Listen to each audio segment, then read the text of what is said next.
세계정 세부에 다시 찾아와 주신 여러분을 환영합니다. 저는 전재현입니다.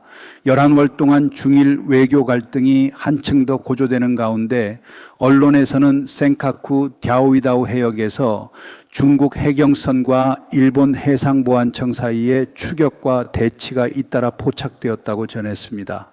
일본이 필요하다면 무력 사용도 가능하다고 경고한 직후였습니다. 일본 해상보안청은 중국 선박에 바짝부터 경고방송을 내보내며 해당 해역에서 이탈하라고 요구했고 정부에 즉시 상황을 보고한 뒤 외교적 항의를 발표했습니다. 일본 측 정보에 따르면 중국 선박들은 약 2시간 뒤 결국 남쪽으로 물러났습니다. 현실적으로 보면 일본이 중국 선박을 몰아낸 셈이지만 강한 충돌이나 무력 행사 없이 압박과 근접 경고만으로 상황을 정리한 것입니다. 한국식으로 표현하자면 괜히 큰 소리 칠 필요도 없이 눈빛만으로도 누가 주도권을 쥐고 있는지 보여준 셈이지요. 이뿐 아니라 여러 차례 중국 선박들은 센카쿠 주변의 접속 수역과 영해에 접근했고 그때마다 일본 해상보안청은 무전과 확성기로 반복적인 경고를 보냈습니다. 결국 중국 선박들은 영해 밖으로 나갔다가 다시 접속 수역에서 어슬렁거리며 존재감을 과시하는 모습을 보였습니다. 마치 말은 안 하지만 계속 주변을 맴돌며 압박감을 주는 전형적인 방식이었습니다. 물론 일본은 극도로 자제하고 있었습니다.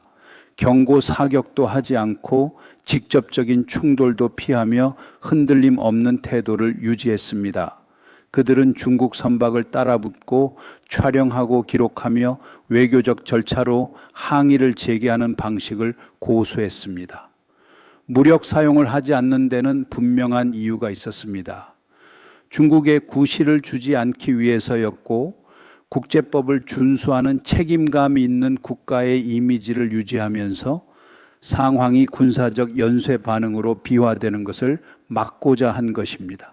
한국 사람들이 자주 하는 농담처럼 괜히 상황을 키우는 쪽이 결국 손해보게 마련이니까요. 동중국해는 수년 동안 늘 긴장이 가득했지만 이제는 일본 내부에서도 중국과의 영유권 갈등이 초래할 위협을 더 선명하게 인식하게 되었습니다. 센카쿠를 둘러싼 분쟁 수역뿐 아니라 넓은 의미에서 중국과의 해양 갈등이 일본의 안보 환경을 바꾸고 있다는 인식이 확산된 것입니다. 중국의 압박 증가로 인해 일본 국민과 정치권은 점점 새 총리 다카이치 사내 내각에 힘을 실어주기 시작했습니다. 외교 갈등이 촉발된 뒤 중국이 외교 경제적 압박을 강화하자 오히려 일본에서는 다카이치 총리가 명확하고 강경하며 국가 안보를 지키는 지도자라는 평가가 늘어났습니다. 11월 30일 일본 언론은 집권 자민당 정책조사회장 고바야시가 일본의 대중국 경제 의존에서 벗어나야 한다고 공개적으로 주장했다고 전했습니다. 고바야시의 이러한 발언은 이제 더 이상 일부 정치인의 개인적 의견이 아니라 일본 내부에서 주류 담론으로 자리 잡아 가고 있음을 보여줍니다. 그는 일본의 경제 구조가 중국에 지금처럼 의존해서는 안 되며 자립해야 한다고 강조했습니다. 만약 일본 기업들이 이 흐름을 지지하게 되면 이는 중국에 상당한 타격을 줄 것이라는 뜻이기도 합니다. 한국식으로 표현하자면 중국 입장에서는 괜히 건드렸다가 돌아오는 부메랑이 더 아프게 머리를 때리는 상황일 수도 있습니다. 첫째로 중국이 일본에 행사하던 경제적 지렛대가 약화됩니다. 현재 중국은 일본의 두 번째로 큰 수출 시장으로 일본은 매년 막대한 기계 부품, 자동차 부품, 화학 제품, 첨단 기술 제품을 중국에 공급하고 있습니다. 반대로 일본은 원재료 부품 소비 시장 관광 분야에서 중국에 깊이 의존하고 있습니다. 이 때문에 양국 관계가 흔들릴 때마다 중국은 히토류 수입 제한, 해산물 금지 관광 제한, 일본 기업에 대한 비공식적 압박 등 이른바 경제를 무기화한 조치를 취하곤 했습니다. 그러나 일본이 공급망과 투자를 동남아, 인도, 유럽, 미주 등으로 분산시키면 중국이 행사하던 이러한 압박 카드의 파괴력은 점차 줄어들 것입니다. 심지어 중국이 보복에 나설수록 일본 기업의 탈중국 속도를 더 빠르게 만드는 부작용도 생길 수 있지요. 한국에서 흔히 말하듯 괜히 화내다가 본인이 더 손해보는 케이스라는 말이 딱 맞습니다. 둘째로 중국은 첨단 기술과 공급망 중심국 지위를 점진적으로 잃을 위험을 안게 됩니다. 일본은 정밀 공작 기계, 자동차, 핵심 부품, 반도체, 장비 생산 노하우 등 중국 산업 고도화를 떠받쳐 온 중요한 기술 공여국이었습니다. 일본 기업이 중국 투자에 소극적이 되고 베트남, 태국, 인도, 멕시코 등으로 공장을 옮긴다면 중국은 반드시 장기적인 제조 경쟁력 손실을 겪게 될 것입니다. 연구자들도 중국이 일본보다 우위에 있던 제재 수단은 일본이 경제 의존을 줄일수록 효과가 떨어진다고 지적합니다. 칼날이 무뎌지는 셈이지요. 셋째로 중국 옆에 위치한 거대 경제국 일본이 탈중국을 본격화한다면 동아시아 전반에 심리적 파급력이 생길 것입니다. 한국, 대만, 아세안 국가들처럼 중국과의 경제적 이익과 전략적 위험 사이에서 망설이던 국가들이 일본의 움직임을 장기적 흐름으로 받아들일 가능성이 큽니다.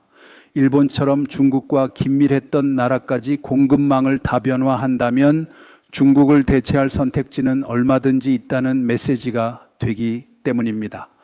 중국 입장에서 이는 단순히 무역 몇 쬐니 줄어드는 문제가 아니라 동아시아 경제 질서에서 자신들이 쌓아 올린 하나의 벽돌이 빠지는 격입니다. 중국은 아시아 생산 네트워크의 중심이라는 이미지를 지키고 싶어 하지만 일본이 빠지고 주변국까지 연쇄적으로 공급망을 조정한다면 그 중심적 위치는 흔들릴 수밖에 없습니다. 마지막으로 중국식 모델의 상징적 위신이 흔들릴 수 있습니다. 일본은 오랫동안 정치 외교는 조심스러워도 경제는 뜨겁게 유지하는 냉정적 열경제 전략을 유지했지만 이제는 경제안보 자립 탈중국을 공개적으로 말하고 있고 이에 대해 정치권도 여론도 지지를 높이고 있습니다. 여리월 11시 MBC는 중국의 제조업 지표가 기대치에 미치지 못하고 내수 부진 수출 주문, 약세 기업 신뢰 저하 등이 겹치며 다시 하락했다고 보도했습니다. 쉽게 말하면 중국 제조 엔진이 힘이 빠진 것입니다. 이런 상황에서 외국 기업 투자는 일자리 기술 수요 창출의 중요한 원천입니다. 만약 이런 기업들이 중국을 떠나 다른 나라로 공장을 옮기기 시작한다면 중국 경제는 한 곳이 아니라 전반이 타격을 받을 것입니다. 중국 내 일본 기업들은 단순 소매점이나 소규모 공장이 아니라 자동차 핵심 부품, 전자 부품 정밀, 기계 글로벌 공급망을 구성하는 대규모 생산 기지들입니다. 이들이 철수하면 현지 노동자, 기술자, 중소협력업체까지 모두 영향을 받습니다. 생산단지 중 일본 기업 비중이 높은 지역에서는 지역 경제에 고스란히 충격이 전해질 것입니다.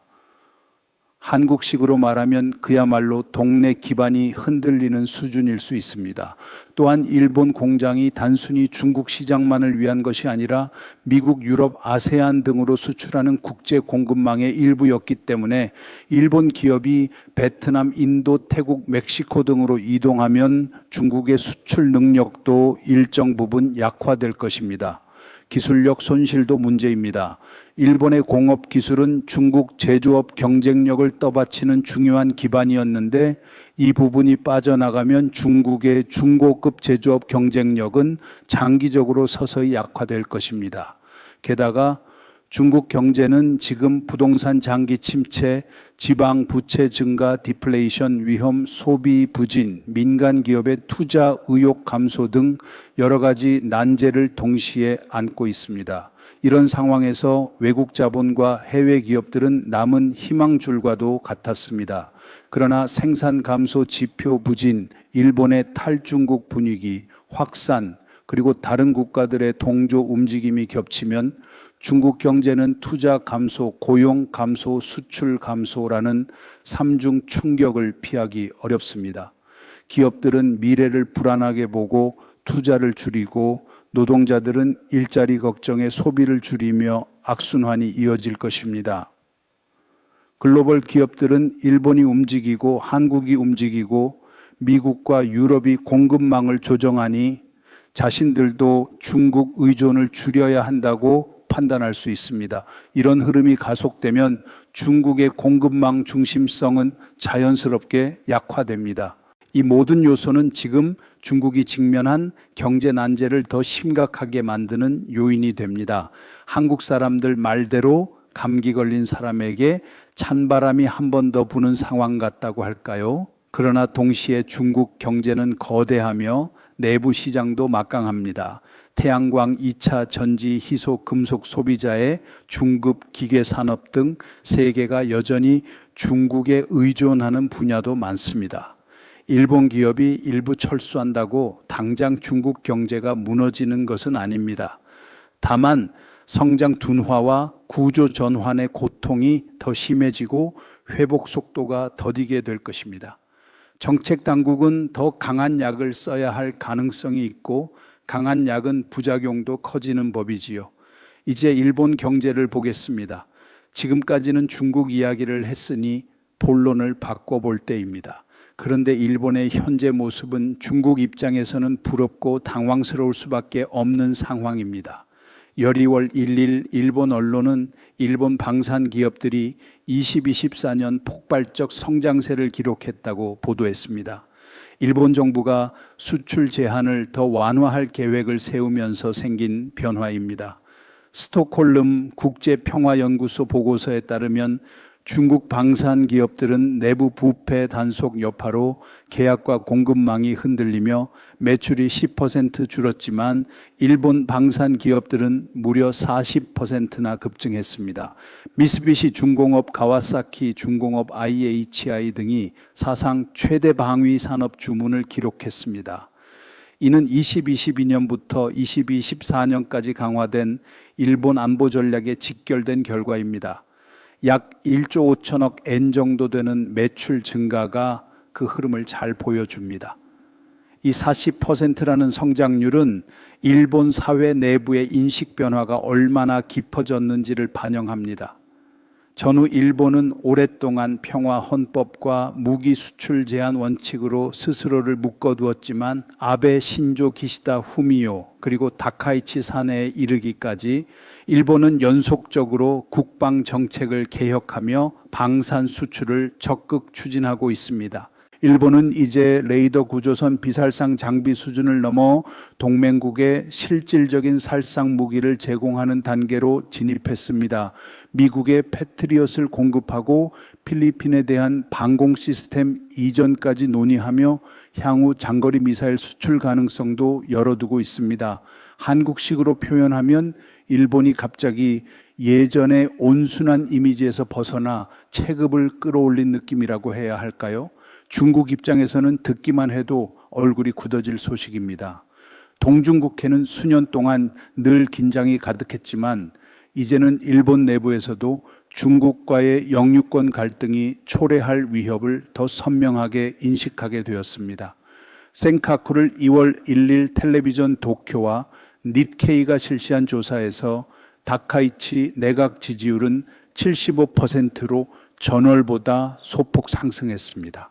반면 비지지율은 18%로 감소했습니다. 많은 국민들이 다카이치 총리가 중국 문제에서 주저하지 않고 분명한 태도를 보인다는 점을 긍정적으로 평가한다는 의미입니다. 정치권부터 일반 대중까지 일본의 많은 이들이 이제야 뒤늦게 현실을 깨달은 듯한 분위기입니다.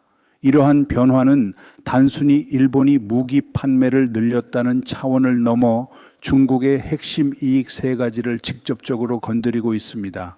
첫째는 시장 경쟁입니다. 중국은 그동안 상대적으로 저렴한 무기들을 남아시아와 동남아시아 여러 나라에 공급하며 영향력을 확대해 왔습니다.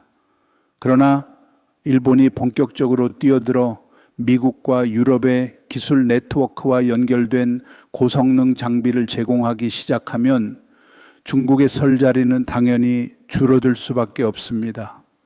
특히 주변국들이 해양에서 중국의 압박을 느끼고 있는 상황이라 일본의 장비는 더욱 매력적인 선택지가 됩니다.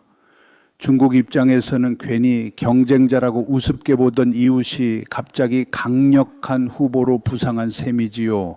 한국식 표현으로 하면 방심하다가 뒷목 잡는 상황입니다. 둘째는 인도태평양 안보 구조입니다. 일본의 방위산업 성장세는 단순한 재무지표가 아니라 실제 미사일 감시체계 방공 장비들이 난세이 열도와 요나군이 섬 등지에 더 촘촘히 배치되는 현실적 변화를 의미합니다. 필리핀에서도 관련 시스템 논의가 진행되고 있으며 더 멀리 호주, 인도 등도 일본과의 협력을 강화하고 있습니다. 중국군 입장에서 보면 대만 해협, 동중국해, 남중국해 일대에서 작전할 때 고려해야 할 위협이 기하급수적으로 늘어나는 셈입니다. 일본의 감시와 화력이 강화되면 중국이 상정해온 작전 시나리오는 사실상 새로 짜야 합니다. 안 그래도 복잡한 퍼즐이었는데 옆 나라가 갑자기 조각을 더 얹어버린 격이지요. 셋째는 역사 인식과 여론 전선입니다. 중국은 오랜 기간 일본의 과거 군국주의를 강조하며 내부 결속을 다져왔습니다. 그러나 정작 오늘날 중국과 직접 마찰을 겪는 아시아 국가들인 필리핀 등이 안보 협력 대상으로 일본을 선택하기 시작하면서 과거 일본 침략 서사는 설득력을 잃어가고 있습니다. 일본이 침략자, 중국이 피해자라는 오래된 구도가 지역 정세와 맞지 않게 되는 것입니다.